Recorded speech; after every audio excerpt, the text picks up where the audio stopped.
Okay, सो बात कर लेते हैं क्वेश्चन नंबर 57 की। ये जो क्वेश्चन है वो दिसंबर 2025 का है और इलेक्ट्रॉनिक्स से पूछा गया क्वेश्चन था।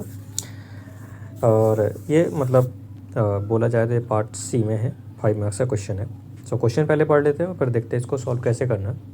बेसिकली ये नेटवर्क थ्योरी का क्वेश्चन है और देखते हैं। सो क्वेश्चन बोला गया था कि in the circuit Son in the below the input impedance of volt meter B1 और B2 कैसे है, दोनों सेम है बट उनकी जो वैल्यू है वो कितनी है, 10 मेगा ओम। ओके, बोला गया कि अगर RL की वैल्यू 10 मेगा ओम है और इनपुट जो आपके पास बैटरी है उसकी जो वैल्यू है वो कितनी है, 1.5 वोल्ट है। तो बताना था कि B1 और B2 जो मेजर करेंगे वोल्टेज उसकी वैल्यू कितनी होगी, अप्रॉक्सीमेट वैल्यू आपको बतानी थी। क्लियर है इतनी चीज़।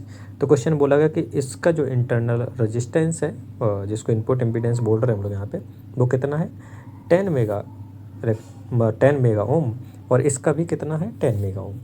ओके, सो अगर ये वोल्ट मीटर यहाँ लगा है और यहाँ लगा है एक वोल्ट मीटर, तो दोनों की पोजीशन अगर अलग अलग है तो बताइएगा कि इसके अकॉर्डिंग कितना पोटेंशियल कितना वोल्टेज नापा जाएगा और इसके अकॉर्डिंग कितना नापा जाएगा, उनकी वैल्यू आपको बतानी है इन ऑप्शंस को देखकर।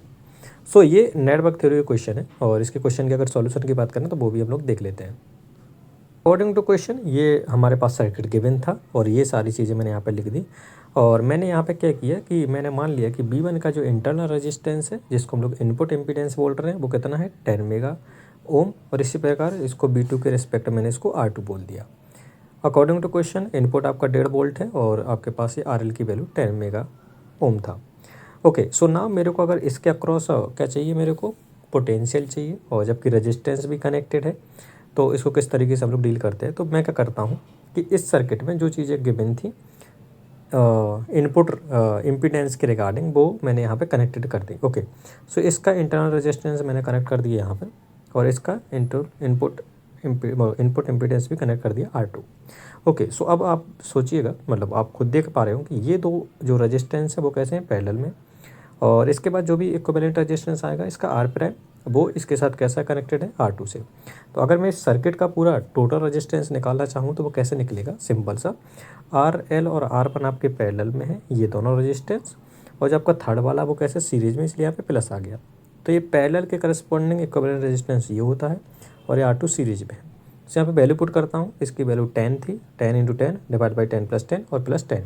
तो यहाँ से जो आपके पास इस सर्किट का जो टोटल रेजिस्टेंस है वो कितना निकल के आ जाता है, 15 मेगा ओम। और जबकि इस वाले पार्ट का जो B1 से कनेक्टेड था उसके रिगार्डिंग जो आपके पास निकल के आता है वो कितना निकल के आता है, 5 मेगा ओम।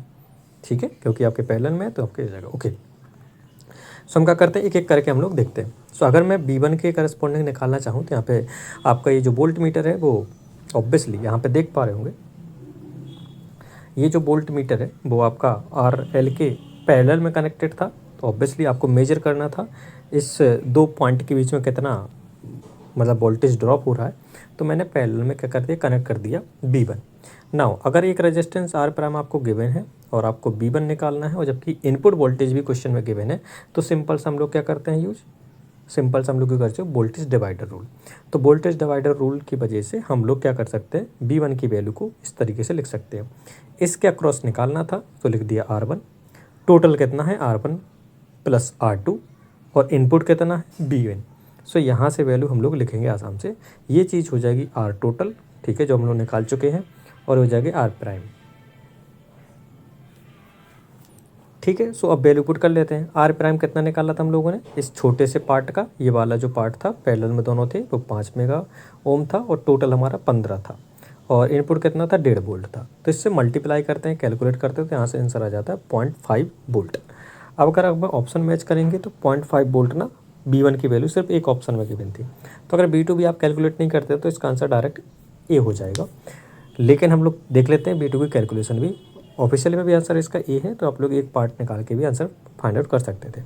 सो नाउ इसका हम लोग B2 की वैल्यू कैसे निकालेंगे। अब हमको पता है कि B2 जो है वो R2 के अक्रॉस था, तो हमने क्या किया कि वोल्ट मीटर, ऑब्वियसली अगर दो पॉइंट का आपको मेजर करना है वोल्टेज, तो मैंने वोल्ट मीटर यहाँ पे कनेक्ट कर दिया इन पैरेलल कॉम। ठीक है, सो अब मेरे को इसके अक्रॉस अगर निकालना है तो ऑब्वियसली पता है कि टोटल रेजिस्टेंस मेरे को मालूम है, इनपुट रेजिस्टेंस मालूम है, तो वोल्टेज डिवाइडर का रूल फिर से यूज करेंगे यहाँ पर, सो B2 को कैसे लिख सकते हैं, R2, क्योंकि इसका क्रॉस निकालना था।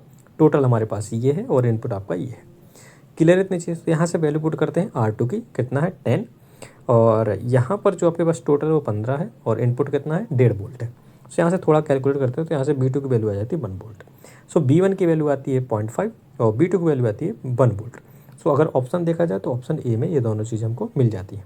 तो इस तरीके से इस क्वेश्चन का आंसर कितना हो जाएगा, ए पार्ट, और ये 5 मार्क्स का क्वेश्चन था। ठीक है, अगर कोई डाउट है तो आप कमेंट सेक्शन में पूछ सकते हो। बाकी नेक्स्ट क्वेश्चन हम लोग नेक्स्ट वीडियो में कवर करने वाले हैं।